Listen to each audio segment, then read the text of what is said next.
Hi, this is Pam. Today we're going to be talking about the ketogenic diet and multiple sclerosis. Will it help?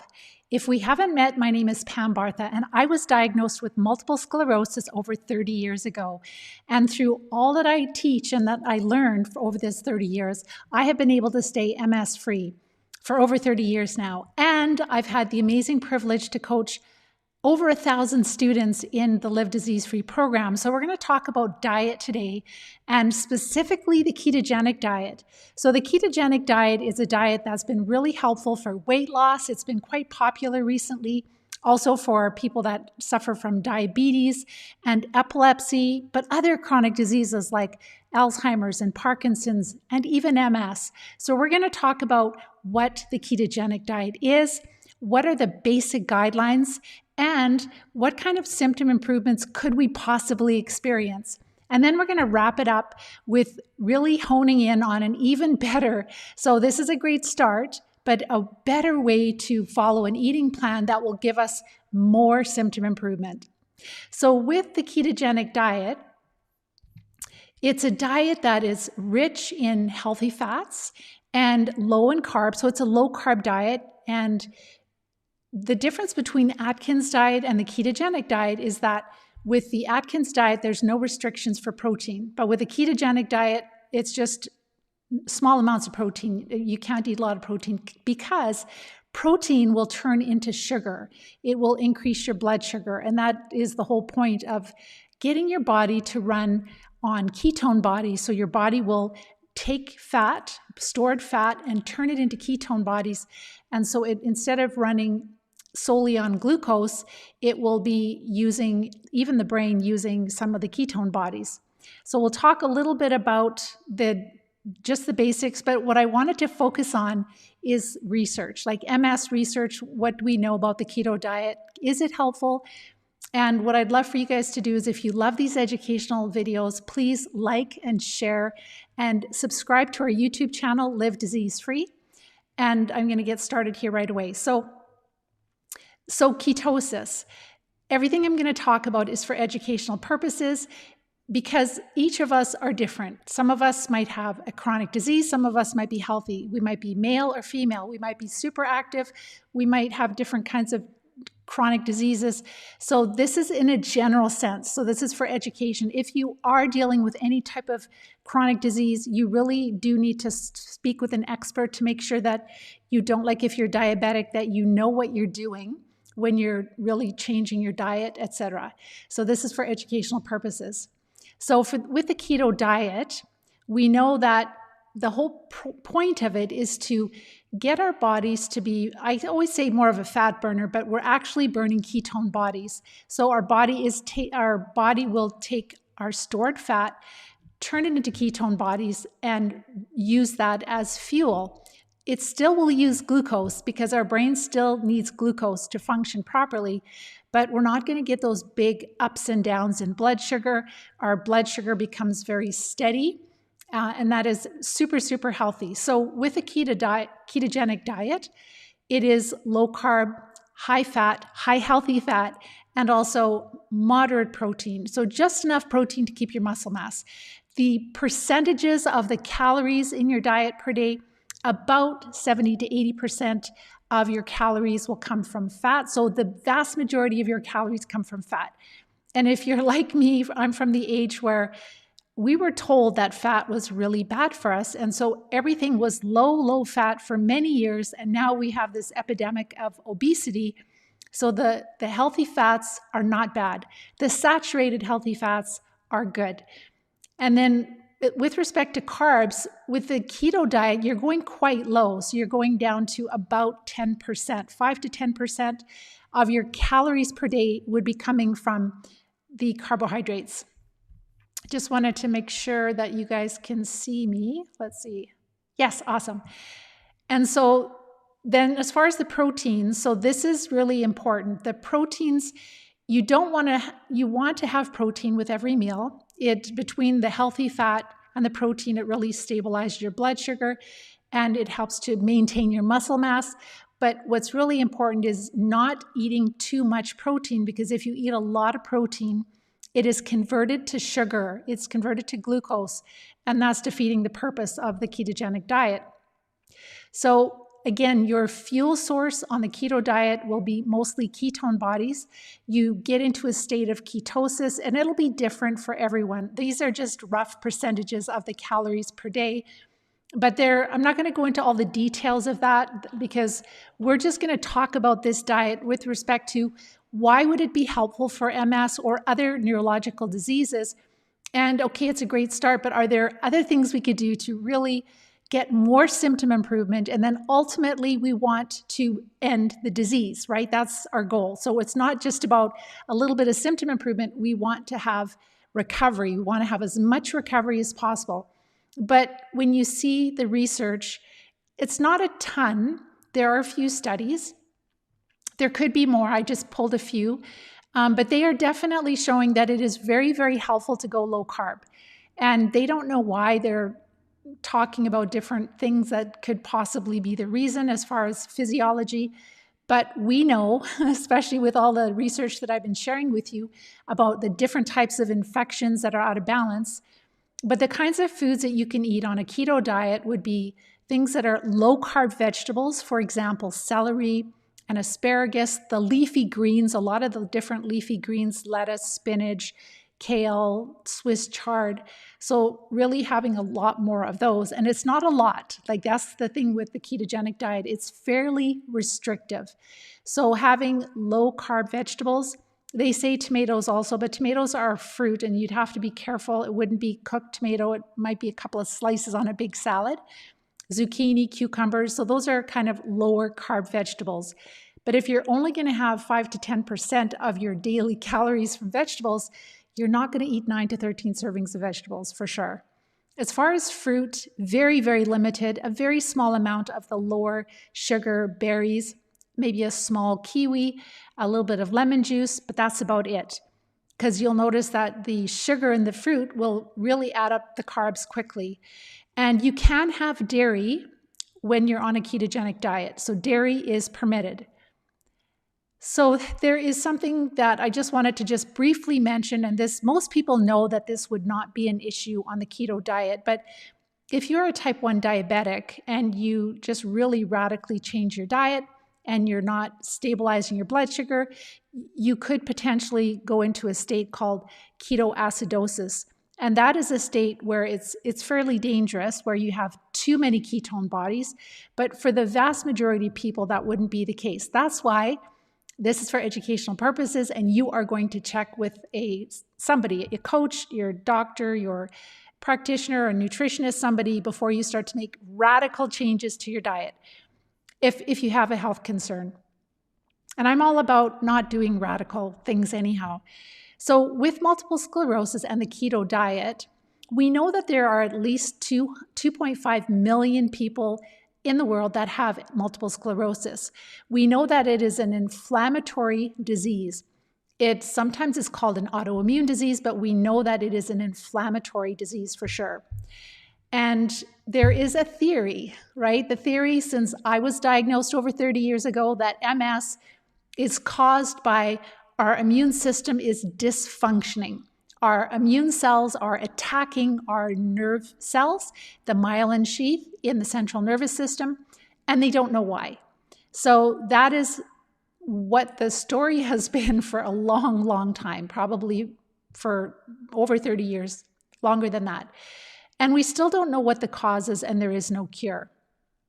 So I shared, I think it was last week that I shared, where Dr. Alan MacDonald found the lime spirochete. And we know it's lime because the dye that is attracted to the genetic material of the Borrelia, the bacteria, Borrelia, which causes Lyme disease, that you could actually see the lime spirochetes in the myelin sheath of MS patients, in the myelin sheath of the nerves in the brain. And so that is direct evidence, and this is what we know, is that MS is an infectious disease. So the old way is that MS is autoimmune, it's inflammatory, the immune system is attacking itself, we've got to suppress the immune system. and there's no cure. We don't know what causes it. The new way of treating MS is, and even with this diet, is like lifestyle, diet, correcting our microbiome. All these things are really, really important. And we know that our immune system is intelligent. It knows how to, it defends us, it protects us from infection. We just have not been looking for the infections that are causing MS. And if you haven't watched my other videos, make sure to go back, and there will be a playlist. It's called MS and Infections, or MS is an infectious disease. YouTube, they're all kind of gathered together in a playlist. There's also MS and parasites, I believe. So you can start to learn about this. You can start to see the large and ever-growing body of research that really shows that MS is caused by something that is not a mystery. It's infections. It's different types of infections, but it's not a mystery anymore. And so we don't have to wait for a cure. We can actually take charge of our health, and we can actually do the steps we need to do to recover. All right, so let's go back to the keto studies. So with respect to MS and the ketogenic diet, I'll just share just a few findings that I found looking at a few studies. So it's becoming clear that through the ketogenic diet that it offers all the neurological diseases many benefits. So it's not just MS, but Parkinson's, ALS, I'm sure PLS, they didn't mention it, but it's very similar to ALS, and Alzheimer's and MS. So it's offering benefits to people that suffer with neurological diseases. And so many researchers believe that with the metabolism of ketone bodies, they've noticed in their studies that there is improved mitochondrial function. So those of you that have chronic disease, and you might have worked with a functional medicine doctor and they have told you that you have mitochondrial dysfunction, the mitochondria are the little energy factories in your cell. And when you have infections, they don't work like they should. And so because our doctors don't know that it's infection, they just think, oh, well, the mitochondria aren't working well, we'll just give you all these supplements, and you can spend several $100s on supplements, and you still are tired and exhausted, and you still feel awful. As you treat the infections, your mitochondria start to come back to life, because again, your entire body is programmed. It knows how to operate. It's genetically programmed. There's a blueprint. It knows what it's supposed to do. Sometimes it just needs support. So I hope that you pick something up through this talk today, is that your goal, if you're dealing with chronic disease, your goal is to decrease inflammation, and you want to do that as naturally as possible. All right, so again, as we decrease the inflammation, the inflammation, I should say, if you aren't familiar with my work, inflammation is really the war zone. It's where your immune cells are fighting the enemy. And in chronic disease, it is the pathogenic, the disease-causing parasites, bacteria, fungi, small worms, big worms, etc., whatever it's fighting, and the toxins that they produce. So it's not just the microbes, but it's I've shared research where some of these neurotoxins that some of the bacteria produce, they're so toxic that they're causing leaky brain, and they impact our brain in many, many different ways. So our goal is to get that war settled down a bit. And the only way we can really settle it down is to treat the infections, but this is part of the prep phase. The diet is always part of the prep phase. So with the keto diet, we're going low carb. And the benefit of that with all of these microbes is that carbohydrates are the favorite food for these microbes, for the vast majority. Bacteria, fungus, small parasites, big parasites, the carbohydrates are their favorite food. They can eat other food, but that is by far their favorite. So as they study MS patients on the ketogenic diet, they notice that the mitochondrial dysfunction improves. So the mitochondria are working better. That means they're going to have more energy. And that's actually another symptom improvement, is they find they have more energy. They also, the neurotransmitters, so sometimes we get a buildup of neurotransmitters, again, with all of this dysregulation because of these chronic infections that we've had for years. So they're finding that the different neurotransmitters are metabolized better. So this is going to affect many things, our sleep, our mood, all kinds of other factors in our health. And then oxidative stress. So that's really a word that kind of, or two words, oxidative stress. It doesn't mean a lot to you probably, right? And it doesn't mean a lot to me. But when we know that oxidative stress is present when we're in an inflammatory state, right? So it's our body's response to infection. Our body uses different oxidizing agents to go after toxins and pathogens, disease-causing microbes. So when we're in an oxidative state, what I've heard in the past is like, oh, well, you have free radicals and they come from, pollution in the air. And that really doesn't make any difference for MS. Yes, of course, we want to decrease the pollution that we're around, but the real oxidative stress that we're under when we have chronic disease, again, it's from the dysbiosis, when we're really out of balance. So that is the key. So the oxidative stress is involved in Parkinson's, in Alzheimer's, in multiple sclerosis, in ALS, I'm sure PLS, all the neurological diseases, because these are all infectious diseases, and inflammation is always present when your body is fighting infection. Of course, if you get in a car accident or you fall off your bike, you will have inflammation too, but that's a different injury. That's an injury, a mechanical, a physical injury, where these injuries in chronic disease are caused by something specific, certain disease-causing microbes. All right, so let's look at the studies. So 1997, that's a while ago. They compared MS patients with healthy controls, and they found there was an inverse relationship or correlation between the degree or the amount of fatigue that these patients had and the amount of glucose that they were metabolizing in their brain. So as they were going on a low-carb diet, so a keto diet, as they were decreasing the carbs, so then the glucose would be decreased. They still would have some. Your body's still going to maintain a specific glucose level to keep your brain functioning. But as you're eating less carbs, the sugar goes down in your blood and in your brain. And then they found that the MS patients had more energy.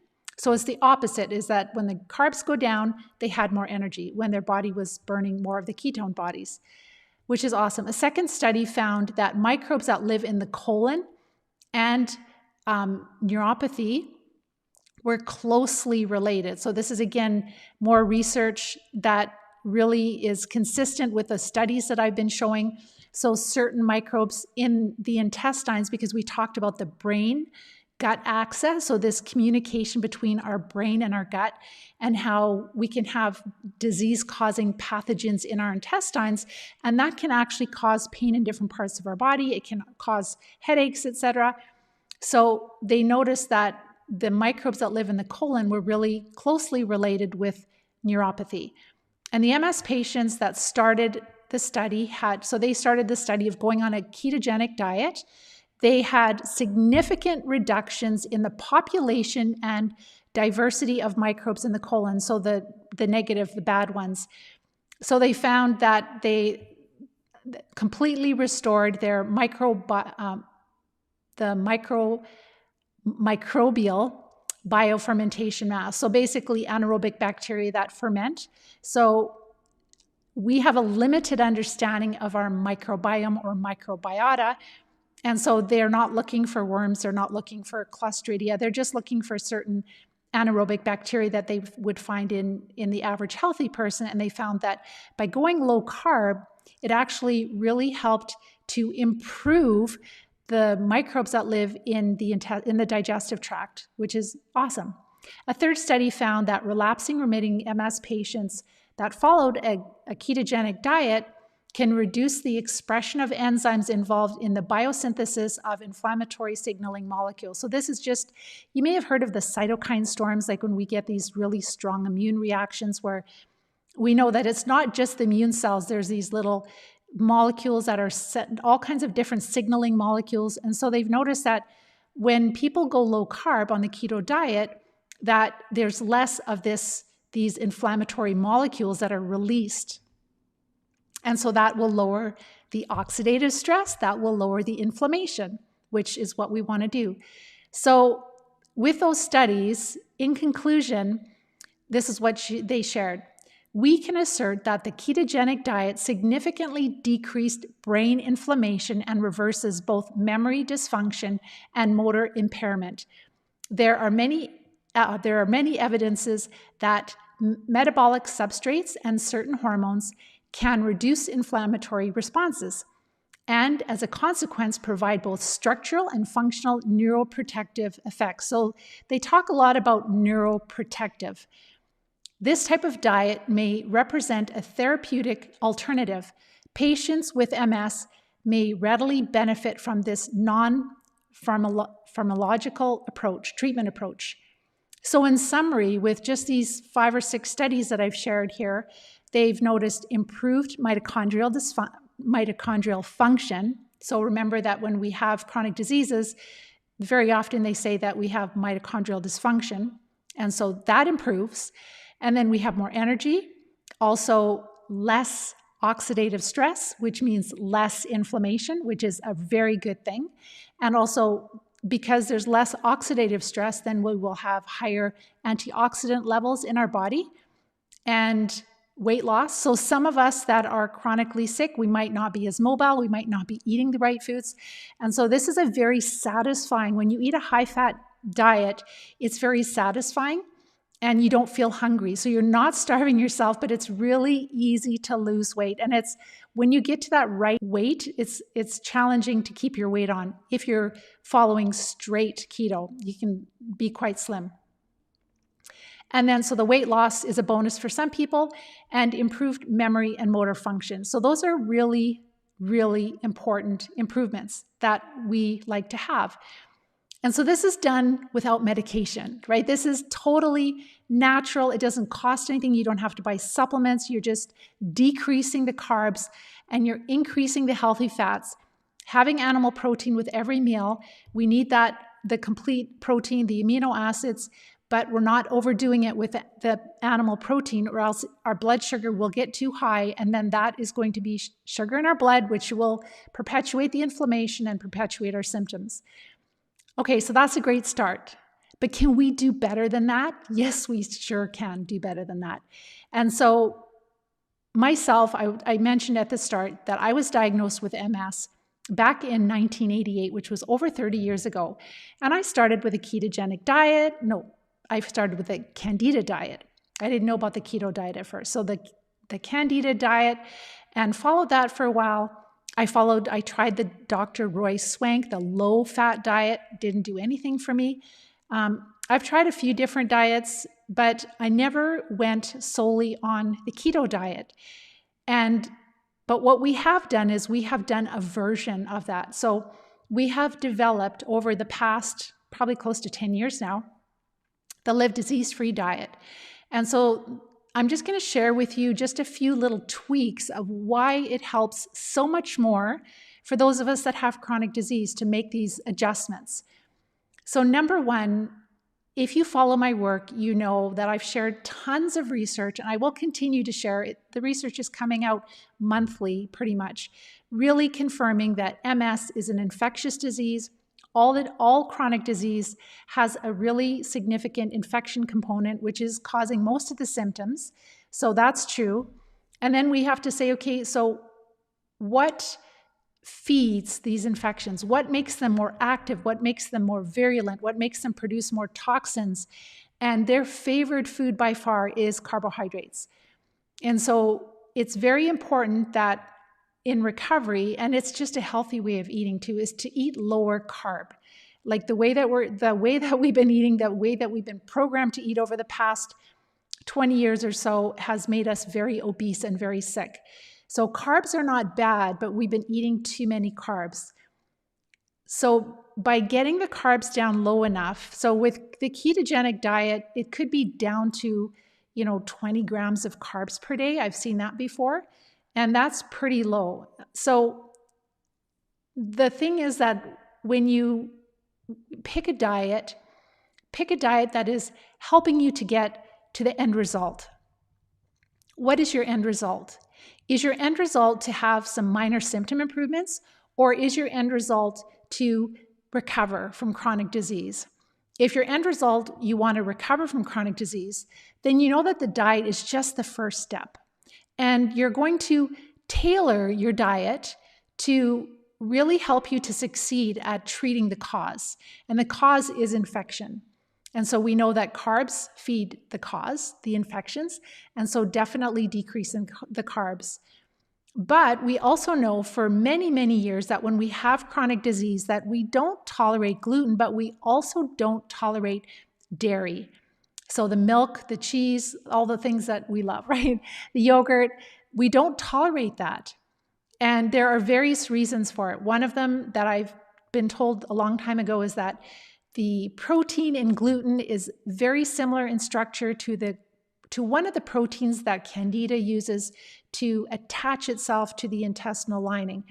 So our body gets sensitive to that. And then the dairy protein is very similar to the gluten protein. So then if we are having dairy and gluten, so the protein from dairy and the protein which is gluten from grains, then our immune system this is inflammation. Our immune system is aggravating. And so we want to remove foods that will aggravate our immune system. We want to calm it down naturally so that we can treat, recover, seal the gut, seal the brain, and then eventually we can add more things back into our diet again. But if we've had chronic disease like MS, ALS, PLS, Parkinson's, it's a little bit of a journey, but it's still worth it. The improvements in your symptoms are so worth it.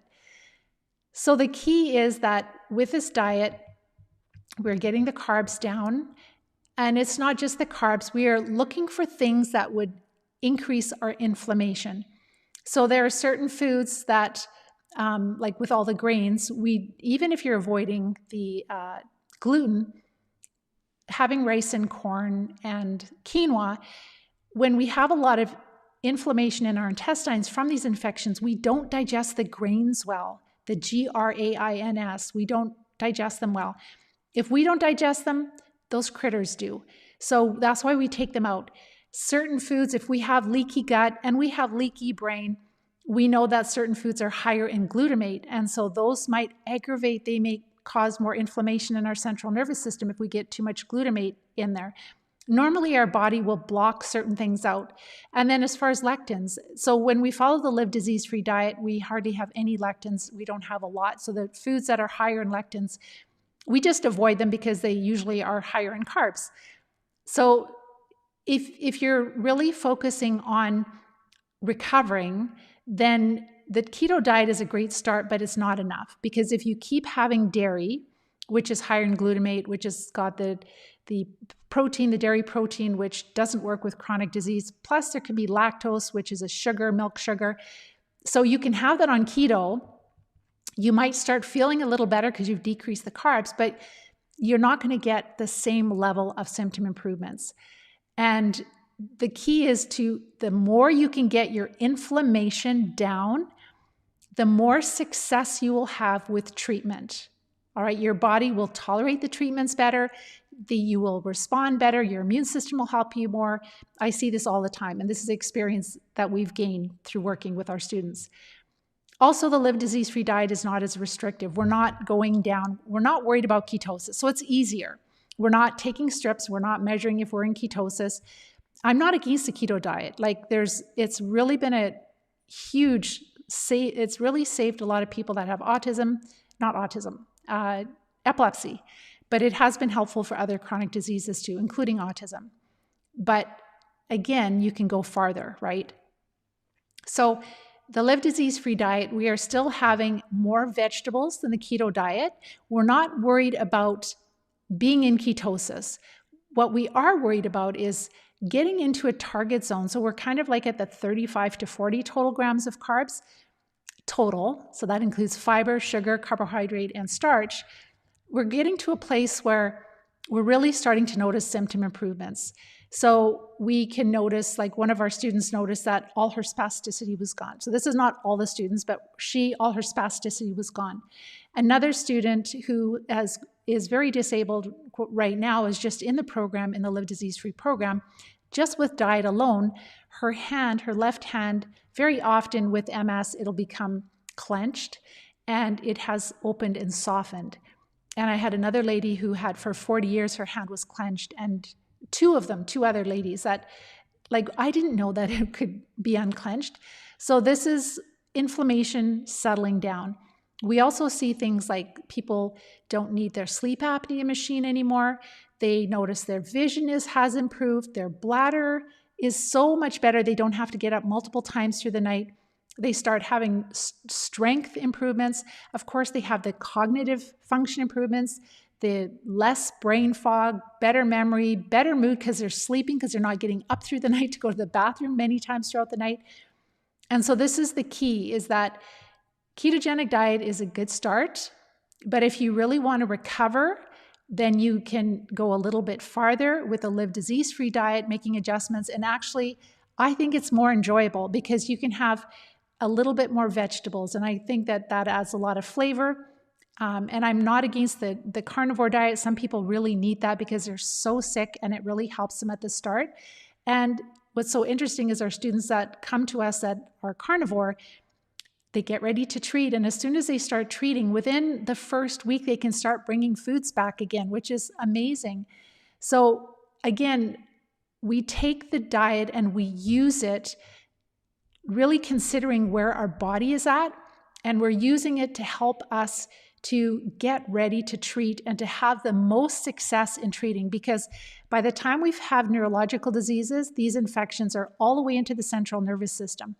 That's what those lesions are. They're pockets of infection. There's lots of research I've even shared where these different parasites produce lesions in the central nervous system. This is known. So why do our doctors not know this? I don't know. Or why do they not? They're not even allowed to look at spinal fluid for infections, unfortunately. So I think I've covered everything there with the diet. So the diet is really important. It's the first step.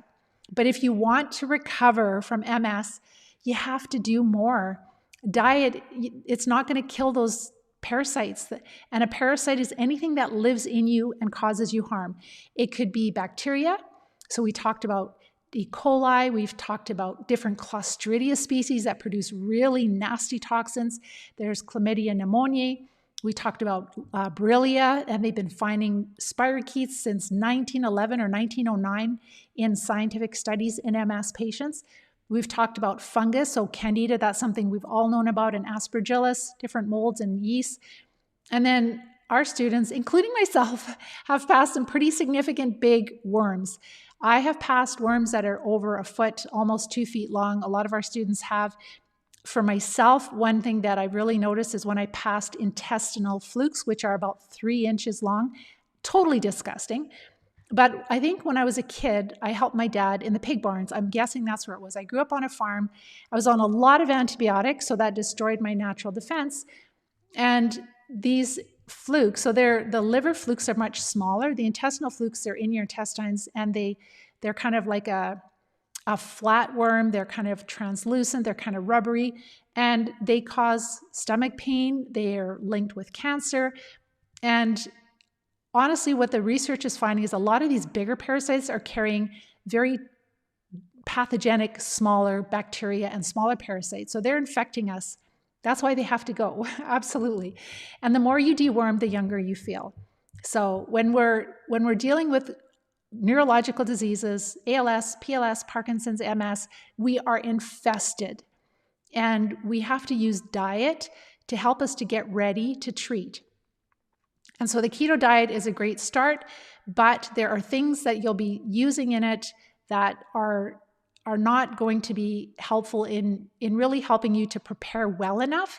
And then if you want to recover, then you have to treat these infections, and you have to work with someone to treat the infections, because it's not a simple thing. I wish it was. I promise I'd put it in a book and it would be awesome, but it's not that easy. With the MS students we've worked with, they don't all test well for the same parasite drugs. It's really, what were you exposed to when you lost your natural defense, when you were taking too many antibiotics at a certain time, and you were in a certain environment and you were exposed to certain parasites. Maybe it was in the restaurant you were eating, and maybe it was you traveling, maybe it's the pets you had, maybe it's working on a farm, maybe you love gardening and you got some from the soil, maybe it's from the shopping cart. They're all around us. We can't avoid them, but that is why we have the inflammation. Our immune system is saying, help me, I can't keep up, I need help. And so as you stop feeding the infections, then the infections are less active, the inflammation starts to go down, and you start to have these symptom improvements that I talked about. So where to go from here? Number one, if this is the first time that you've met me, first time you've listened to my video, make sure to go to livediseasefree.com. We are going to start putting our videos on our website, livediseasefree.com. We have somebody working on it. It might not be up for a week or two, but you can go there also because of all this stuff that's going on. We just want to make sure we have things protected. And so, but watch, like, listen to the successes of the students. It'll put tears in your eyes. Start to change your diet. I've got lots of information, lots of videos on the Live Disease-Free diet. Start to change your diet. You'll start to feel so much better. It is a better option than the keto diet for sure because it's targeting infection. So dairy, butter is okay, but don't do any other dairy because it'll just keep you sick. And then with nuts, etc. So you'll learn all of that through the Live Disease-Free diet. And then learn about these infections. And when you're ready, when you would like support, when you're looking for a plan to treat these infections, make sure to reach out, watch my masterclass training, and you will see how you can be a wellness champion and you can join the Live Disease-Free program and you can start building your game plan, getting ready to treat, and then treating these infections and getting back to doing the things you love to do. So with that, I'm just going to answer a couple of questions. All right. Hi, Mandy. Hi, Margaret. And I wanted to wish you all a very happy Easter also, because it's Easter this weekend. Hi, Pam. You know these educational videos. You're so very welcome. Morella. It's so nice to be able to communicate with you guys from all over the world. Hello. I'm cutting out. It could be your internet. You're very welcome. Yes, it's really important, dairy. Just if you have chronic disease, don't have dairy. It will make matters worse. Ghee is the best, where you separate the milk out of the butter. Most of our students tolerate butter, but don't do that. I love cheese. That's, I could give up a lot of things. I'm not a sweets person, but giving up cheese was hard. But getting my life back was a lot more worth it. You're very welcome. Oh, I see that someone else said that it's freezing. Hopefully it was not on my end. All right, I'm going to let you guys go. Have a wonderful weekend, and we will talk to you next week. Take care. Bye-bye for now.